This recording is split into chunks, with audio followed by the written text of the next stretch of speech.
Okay, recording. Hi guys! Welcome back to my channel. It's me, Sir Mac. And today for this video, ituturo ko sa inyo yung simple tutorial kung paano nga ba tayo magkakaroon ng soft copy ng ating RPMS.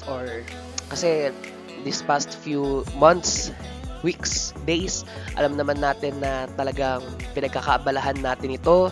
Hirap na hirap tayong magkaroon ng, alam nyo na, simpleng soft copy man lang ng RPMS natin kung paano natin to sisimulan. So, luckily, meron tayong tatlong teachers na napaka-generous and napaka-helpful kasi nung nakita ko to na pinost sa isang group sa Facebook, kinontak ko agad sila and then sinabi ko, humingi agad ako ng permission kung pwede ko gamitin sa video ko yung kanilang mga soft copy ng RPMS. So, pumayag naman sila and ito nga, sabi rin nila na kung ito yung makakatulong, makakapagpagaan ng trabaho sa ating mga teachers, then why not?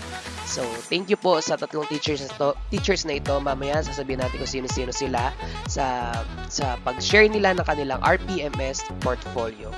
Okay, so yung Results-Based Performance Management System niya or RPMS ay portfolio niya ito sa ESP or Edukasyon sa Pagpapakatao School Year 2018-2019. And then, ang kanilang principal ay si Ma'am Ruth D. Kabanganan, Principal 4. So, dito sa first page ng kanyang soft copy ng RPMS niya, makikita nyo yung table of contents with KEIRA number 1, content, knowledge, and pedagogy. KEIRA number 2, for sure, nandyan din yan. Learning environment and diversity of learners. And then, KEIRA number 3, curriculum and planning. KEIRA number 4, assessment and reporting. And KEIRA number 5, nasan si KEIRA number 5? Ayun, plus factor. Actually guys, dito sa plus factor, dito bumabawi yung ilang or non-advisor. For sure, dito sila bumabawi sa kanilang mga ancillary. Kaya sa mga teachers dyan na walang advisor class, huwag kayong mag-alala guys. Kasi dito sa KEIRA number 5, and actually kahit sa iba pang mga KEIRA, makakatulong yung mga MOVs ninyo, yung simpleng pagpapatawag sa magulang ng mga bata, yan, and sa simpleng pag-attend ng meeting with your GLCs, makakatulong sa inyo yan. So yan, ito yung design ng kanyang KEIRA number 1 and then yung mga COTs. So guys, kung gusto nyo ito, wow, nandito yung ano niya.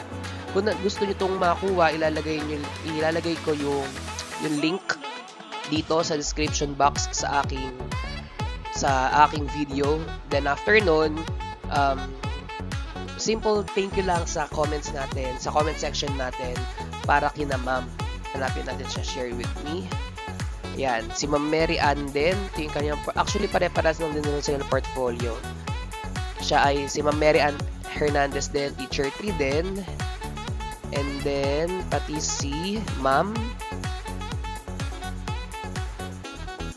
kasi na si Ma'am. Yan, pati si Ma'am Karen. Ano ma'am, apelido ni Ma'am Karen? Wait lang. Okay, thank you po sa ating mga generous na teachers, sa ating mga mabait na teachers na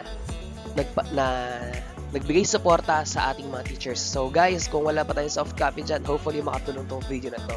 And kung hindi ka pa po pala nakakapag-subscribe sa aking channel, please subscribe and click mo na rin po yung notification bell para ma-notify ka every time na ako ay may bago upload regarding sa RPMS, sa buhay nating mga teachers, sa buhay ng mga estudyante, at kung saan-saan pa.